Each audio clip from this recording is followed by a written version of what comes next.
Dear student, आज के lecture में हम फील्ड एक्सटेंशन पढ़ते हैं। सबसे पहले हम फील्ड एक्सटेंशन की डेफिनेशन देखते हैं। फील्ड एक्सटेंशन की डेफिनेशन क्या होती है? फील्ड एक्सटेंशन जो है of a field F is a pair, के और एफ का पेयर होता है। यहाँ पे के और एफ, के क्या है? यहाँ पे फील्ड है और एफ क्या है? मोनोमोर्फिज्म है। मोनोमोर्फिज्म है कहाँ पे मोनोमोर्फिज्म है? एफ इंटू के में मोनोमोर्फिज्म है। तो फील्ड एक्सटेंशन जो होती है वो फील्ड होती है और is a pair of K of F, where K is a field and F is a monomorphism of F into K. अब यहाँ पे थोड़ी सी मैं एक्सप्लेन कर देती हूँ उसको। यहाँ पे जैसे एफ हमने फील्ड बनाई और के हमने फील्ड एक्सटेंशन बनाई, तो इसको इस पे मैप कराओ है, ये इससे बड़ी होती है के। एक्सटेंशन नाम से पता होगा भाई, एप फील्ड से बड़ी जो होगी और वो फील्ड की प्रॉपर्टी भी सेटिस्फाई करे, और उसको हम क्या लिख सकते हैं? इस तरीके से पेयर की फॉर्म में लिख सकते हैं। ठीक है, फील्ड एक्सटेंशन जो है वो इस तरीके से लिखी जाती है और होती क्या है कि वो पेयर की फॉर्म में इस तरीके से लिखी जाती है। और एफ जो होती है वो फील्ड के जो होती है वो फील्ड होती है, और एफ जो होती है वो मोनोमोर्फिज्म होती है। वो एफ इंटू के, यहाँ पे हम बोल सकते हैं मोनोमोर्फिज्म, इसको ही हम फील्ड बोल सकते हैं। डायरेक्ट क्या होता है कि फील्ड एक्सटेंशन को इस तरीके से डिफाइन करते हैं हम। फील्ड एक्सटेंशन को के बाई एफ की फॉर्म में लिखा जाता है सिम्बोलिकली। यहाँ पे फील्ड के जो होती है वो फील्ड एक्सटेंशन होती है ऑफ द फील्ड एफ की। के जो होती है वो फील्ड एक्सटेंशन होती है ऑफ द फील्ड एफ की। इस फील्ड एफ की के जो होती है वो फील्ड एक्सटेंशन होती है। अब क्या होता है कि इसको डिफाइन कैसे करते हैं? एफ जो सब फील्ड होती है के की, पहली कंडीशन तो ये होनी चाहिए एफ सब फील्ड होनी चाहिए के की। दूसरी कंडीशन क्या होनी चाहिए कि भाई के जो है वेक्टर स्पेस बनाना चाहिए ओवर एफ वेक्टर स्पेस बनाना चाहिए। ओवर एफ वेक्टर स्पेस क्या बनाएगा तो क्या होगा कि के पास बेसिस भी होगी, के पास डायमेंशन भी होगी। अब आती है डिग्री की डेफिनेशन। डिग्री क्या होती है? डिग्री होती है dimension of K over the vector space as the vector space over F. भाई वेक्टर स्पेस के रूप में हिंदी में बोल रहे तो सिद्धि है, डायमेंशन क्या है के की, मतलब वेक्टर स्पेस का वर्ड क्यों हुआ कि भाई बेसिस से रिलेटेड है। अगर बेसिस जितनी होगी वही डायमेंशन होती है, उसको हम बोलेंगे डिग्री। अगर इसके डायमेंशन फाइनाइट है तो उसको हम बोलेंगे फाइनाइट एक्सटेंशन, और इसकी डिग्री अगर इनफाइनाइट है तो इसको हम बोलेंगे इनफाइनाइट एक्सटेंशन। डिग्री समझ में आ गई कि डायमेंशन क्या होती है के K over the field F, या as a vector space over the field F. Vector space का मतलब यहाँ पे डिग्री से वो बेसिस का यूज करेंगे, अभी समझ में आ जाएगा। फाइनाइट एक्सटेंशन देखो क्या होती है, Q√2 जो होती है वो फाइनाइट एक्सटेंशन होती है क्यू की। इसकी डिग्री कितनी होती है? 2, मतलब इसके बेसिस में एलिमेंट कितने होते हैं? 2, 1 और √2। 1 और √2, 1 a प्लस b √2 मिलके जो है वो पूरी फील्ड, ये देखो 1 और √2 मिलके जो है बेसिस का काम कर रहे हैं Q√2 का, कि बेसिस जो है वो 1 और √2 है। Q√2 और √3 जो है इसमें बेसिस के एलिमेंट कितने हैं? 4। बेसिस यहाँ पे 4 एलिमेंट बेसिस का काम कर रहे हैं, तो इसकी डिग्री कितनी हो गई? 4। इसकी डिग्री 4 हो गई तो इसका मतलब क्या होगा? ये 4 फाइनाइट एक्सटेंशन है। मतलब वेक्टर स्पेस का यूज इसलिए कर रहे हैं कि भाई बेसिस में कितने एलिमेंट हैं। यहाँ पे बेसिस में 4 एलिमेंट है तो डिग्री इसकी 4 हो गई। ठीक है, अब C/R, इसकी बेसिस में कितने एलिमेंट है? 2, यानी कि 1 प्लस आयोटा, यानी कि 2 एलिमेंट है बेसिस में, 1 और आयोटा, तो इसकी बेसिस में 2 एलिमेंट है। बेसिस में 2 एलिमेंट है तो इसकी डिग्री कितनी हो गई? 2। समझ में आ गया होगा।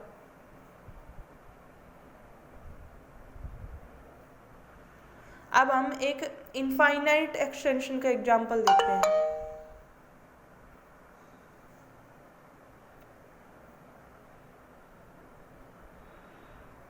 अब हम एक इनफाइनाइट एक्सटेंशन का एग्जांपल देखते हैं। इनफाइनाइट एक्सटेंशन का मतलब इनफाइनाइट एक्सटेंशन का एग्जांपल देते हैं। उस एग्जांपल में क्या है, इनफाइनाइट एक्सटेंशन के एग्जांपल में आर ओवर क्यू जो होता है वो इनफाइनाइट एक्सटेंशन होती है, उसकी बेसिस तो बन ही नहीं पाती। बेसिस में इनफाइनाइट नंबर ऑफ एलिमेंट होते हैं, तो यूँ समझ लो इनफाइनाइट नंबर ऑफ एलिमेंट होते हैं, तो ये क्या हो गई, इनफाइनाइट एक्सटेंशन हो गई। तो इसकी अब देखो कैसे, हमने मान लिया, इसको प्रूफ करते हैं कि n एलिमेंट है, ठीक है। बेसिस में कितने एलिमेंट है, n एलिमेंट। इसकी बेसिस में कितने एलिमेंट मान लिए हमने, n। अगर n एलिमेंट है, आप सपोज करो इसकी बेसिस में अगर n एलिमेंट है, तो तो ये फैक्ट, अगर इसकी डिग्री n है, हमने ये माना कि इसकी डिग्री n है, तो इसकी बेसिस में कितने एलिमेंट हो गए, n हो गई। इसका मतलब इसकी बेसिस में n एलिमेंट हो गए। बेसिस में n एलिमेंट होने का मतलब क्या है कि ये Li सेट हो गया। बट हम क्या कह रहे हैं कि हम मान के चल रहे हैं कि n+1 एलिमेंट है, कम से कम n+1 एलिमेंट है, जो कि अगर n+1 एलिमेंट है तो क्या हो गया, लीनियरली डिपेंडेंट हो गया। अगर n एलिमेंट होते तो लीनियरली इंडिपेंडेंट हो जाता। कोई भी सबसेट ले लिया R का जिसके पास कम से कम n+1 एलिमेंट है, तो n+1 एलिमेंट होते ही क्या हो जाएगा, ये लीनियरली डिपेंडेंट हो गया। अब लीनियरली डिपेंडेंट हो गया, ठीक है, तो इसका अब हमने पाई एक रियल नंबर ले लिया और हमने क्लोजर प्रॉपर्टी लगा के हमने ऐसे एलिमेंट बना लिए 1 पाई की पावर n तक एलिमेंट हो गई, ये n+1 एलिमेंट आ गई इसकी, ठीक है। अब n+1 एलिमेंट है तो इसके स्केलर्स क्या क्या होंगे, λ1 λ2 λn+1 n+1 तक एलिमेंट हो गए, इसके स्केलर्स हो गए। तो हमारी इक्वेशन क्या बन गई, λ1 λ2 पाई प्लस n+1 पाई की पावर n+1 = 0। ये ऐसे लिख दिया हमने, ठीक है। अब पाई पोलिनोमियल को सेटिस्फाई कर रही है, तो एक पोलिनोमियल हमारे पास ये बन गया। अब pi is not a transcendental number, pi एक ट्रांसेंडेंटल नंबर नहीं है, विच इज ए कॉन्ट्राडिक्शन। पाई तो एक ट्रांसेंडेंटल ही नंबर है भाई, तो इसलिए क्या हो गया, जो कि कॉन्ट्राडिक्शन आ गई। समझ में आ गया, आ ही गया होगा, मैं ये आशा करती हूँ।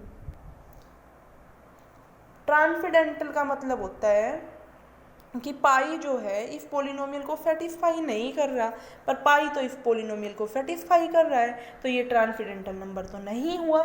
तो ट्रांसेंडेंटल नंबर नहीं हुआ तो इसका मतलब क्या है, ये एक कॉन्ट्राडिक्शन मिल गई, इसलिए R/Q क्या होगा, इनफाइनाइट। समझ में आया कि देखो दोबारा से एक बार मैं एक्सप्लेन कर रही हूँ कि R/Q हम इनफाइनाइट दिखाना है, तो हम क्या इसके कॉन्ट्रेरी मान के चलेंगे कि इसकी डिग्री में n एलिमेंट है। इसकी डिग्री में n एलिमेंट है तो इसका मतलब बेसिस में कितने एलिमेंट है, n एलिमेंट है। बट हम R का कोई भी सबसेट लेते हैं जिसके अंदर कम से कम n+1 एलिमेंट है। अगर n+1 एलिमेंट है तो इसका मतलब क्या हो गया कि वो लीनियरली डिपेंडेंट होगा। हमने लिया कि पाई जो है एक रियल नंबर है, और पाई एक रियल नंबर है तो हमने इस तरीके से n+1 एलिमेंट का एक सेट बना लिया जिसमें n+1 एलिमेंट है। अब ये लीनियरली डिपेंडेंट है, तो हम लीनियरली इंडिपेंडेंट और डिपेंडेंट का कॉन्सेप्ट आता है तो सबसे पहले हम लीनियर कॉम्बिनेशन लिखते हैं। तो अब हम इसका लीनियर कॉम्बिनेशन लिखेंगे, और लीनियर कॉम्बिनेशन के लिए हमें क्या चाहिए, स्केलर। स्केलर्स हमेशा कहाँ से आते हैं, फील्ड से आते हैं। तो हमने फील्ड हमारी क्या है यहाँ पे, क्यू फील्ड से हमने यहाँ पे n+1 एलिमेंट ले लिए, ठीक है। अब n+1 एलिमेंट लेंगे तो अब इनका लीनियर कॉम्बिनेशन बनाया, क्योंकि हमारे पास क्या थे, हमारे पास जब रियल नंबर 1 से पाई की पावर n+1 ये सारे पाई n+1 एलिमेंट थे, तो हमें स्केलर पे n+1 चाहिए, तो इससे हमने लीनियर कॉम्बिनेशन बना लिया। अब पाई इस पोलिनोमियल को सेटिस्फाई कर रहा है। हम कह रहे हैं ट्रांसेंडेंटल का मतलब क्या है कि पाई सेटिस्फाई नहीं करेगा, पाई सेटिस्फाई नहीं करेगा, बट यहाँ पे तो पाई सेटिस्फाई कर रहा है लीनियर कॉम्बिनेशन को। मतलब एक जो हमारी इक्वेशन आई उस पोलिनोमियल को हम ऐसे बोल सकते हैं, पोलिनोमियल को सेटिस्फाई कर रहा है, पोलिनोमियल को सेटिस्फाई कर रहा है, तो इसका मतलब ये एक कॉन्ट्राडिक्शन देगा, तो हमें एक कॉन्ट्राडिक्शन मिल गई। तो इसका मतलब क्या होगा, R/Q जो है वो इनफाइनाइट हो गया। समझ में आई बात। देखो हम एक ट्रांजिटिविटी ऑफ फाइनाइट एक्सटेंशन एक थ्योरम है उसको कर लेते हैं, काफ़ी इंपॉर्टेंट थ्योरम है ये, बहुत ज़्यादा इंपॉर्टेंट थ्योरम है और काफ़ी इजी है। देखो आप समझ में आ जाएगी। क्या कह रहा है कि एल कोई फाइनाइट फील्ड एक्सटेंशन है, एफ को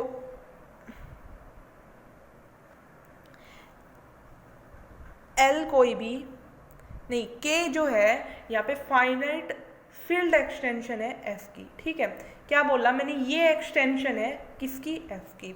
और फिर क्या है कि एल जो है वो फाइनाइट एक्सटेंशन है के की। ठीक है, ये एक्सटेंशन है इसकी, ये एक्सटेंशन है इसकी। तो हमें दिखानी है कि ये जो एक्सटेंशन होगी वो इसकी एक्सटेंशन होगी इसकी। हम कैसे दिखाएंगे भाई, अगर के जो है फाइनाइट एक्सटेंशन है एफ की, तो यहाँ पे देखो तो एफ जो होगा वो सब फील्ड होगी, मैंने बोला था। अगर ये इसके एक्सटेंशन है, मतलब कि एल एक फाइनाइट एक्सटेंशन है, तो ये एक्सटेंशन होगी। अब यहाँ से देख लो ना, एफ जो होगी वो एक्सटेंशन होगी एल की। फर्स्ट पार्ट तो प्रूव हो गया। अब हम सेकंड पार्ट पे आते हैं कि एल ओवर एफ जो है वो इसके इक्वल आएगा, मतलब यूं ऐसे याद रखो, एल ओवर एफ जो है इसको हम लिख सकते हैं एल ओवर के और के ओवर एफ लिख सकते हैं। इसको हम कैसे प्रूव करें, इस ये यहाँ पे डिग्री का रोल प्ले कर रहा है, डिग्री दिखा रहे हैं ना, कि यहाँ पे लिख रहे हैं कि एल ओवर एफ की जो डिग्री है वो किसके इक्वल है, एल ओवर के की डिग्री इनटू के और एफ की डिग्री, दोनों के प्रोडक्ट की डिग्री के इक्वल है। तो इसका हम मतलब क्या है यहाँ पे कि देखो, इसका मतलब मैं समझाती हूँ आपको, थोड़ा समझ में आएगा।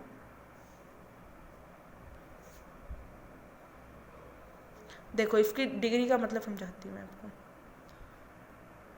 यहाँ पे डिग्री दोनों की प्रोडक्ट की इक्वल दिखानी है एल ओवर एफ की। तो हमें ये प्रूव करना है, तो हमें क्या करना है, इसकी डिग्री को हम एन मान लेते हैं, एम मान लेते हैं इसकी डिग्री को, और इसकी डिग्री को हम एन मान लेते हैं। तो दोनों की प्रोडक्ट की जो डिग्री आएगी वो एम इंटू एन आएगी।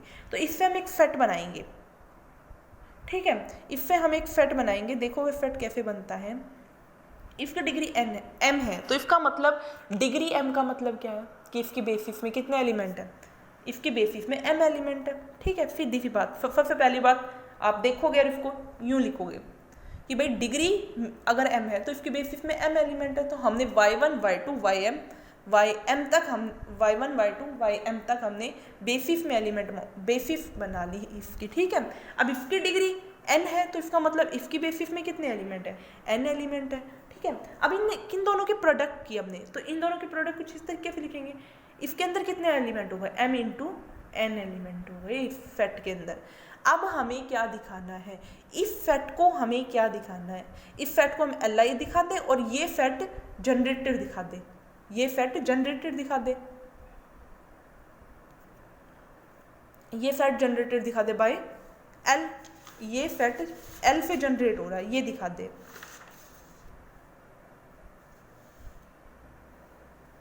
मतलब ये जो सेट है वो जनरेट्स l ओवर f दिखा दे, f सेट जनरेट्स, ये सेट जनरेट हो रहा है l से, ऐसे दिखा दे हम तो हमारा काम चल जाएगा।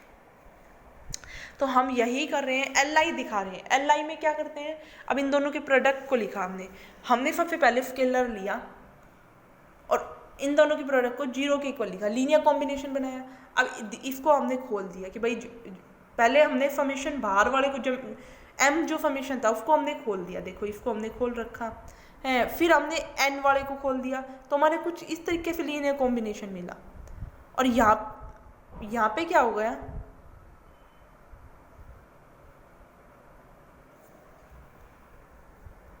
यहाँ पे क्या हो गया हमारा, ये लीनियर कॉम्बिनेशन 0 के इक्वल हो गया। अगर ये लीनियर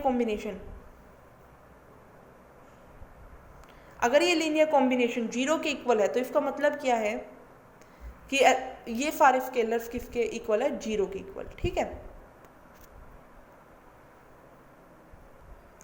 अगर ये लीनियर कॉम्बिनेशन 0 के इक्वल है और यहाँ पे x1 x2 क्या है, li है, यहाँ पे y1 y2 li थे तो ये पूरा लीनियर कॉम्बिनेशन 0 के इक्वल हो गया। अगर यहाँ पे x1 x2 तो ये सारे अल्फा इज क्या हो गए, 0 हो गई। अब ये 0 हो गई तो इसका मतलब ये सेट क्या हो गया, लीनियरली इंडिपेंडेंट। जो कि हम प्रूव करना चाहते थे वो प्रूव हो गया, हमारा लीनियर कॉम्बिनेशन तो प्रूव हो गया भाई, सॉरी लीनियरली इंडिपेंडेंट तो प्रूव हो गया। अब हमें क्या करना है, S generate L over F. तो इसके लिए हमने क्या किया, एक एलिमेंट ले लिया एल से, क्योंकि हमें दिखाना है कि एल से जनरेट हो रहा है, नहीं एस जनरेट कर रहा है एल को। तो हमने क्या किया,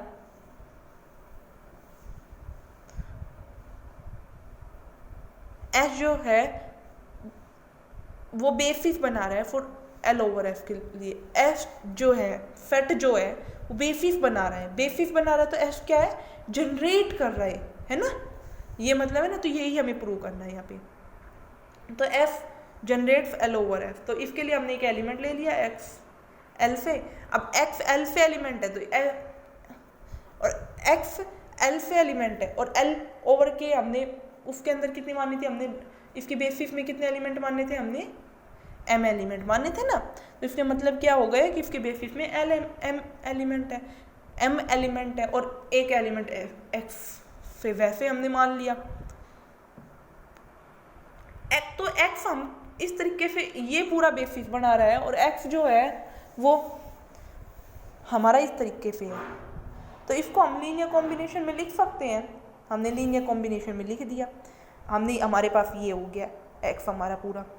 अब ए जे हमने एक एलिमेंट ले लिया के से, हमारा के क्या था, एक्सटेंशन थी फील्ड की, हमने ए जे एक एलिमेंट ले लिया। हमने पहले एक्स एल से लिया था, फिर लीनियर कॉम्बिनेशन एक्स को हमने इस तरीके से ले लिया। अब हम ए जे लिया के से एलिमेंट, क्योंकि एल और के दोनों एक्सटेंशन है। अब एल जो है वो के की और के जो है वो एफ के एक्सटेंशन है, तो हम दोनों एक्सटेंशन का यूज कर रहे हैं। यहाँ पे देख लो, एक्स जो है वो हमारे पास एल में बिलोंग कर रहा है और y1 बेसिस है, तो एक्स को हमने इस तरीके से लिख दिया, ए जे को हमने इस तरीके से लिख दिया।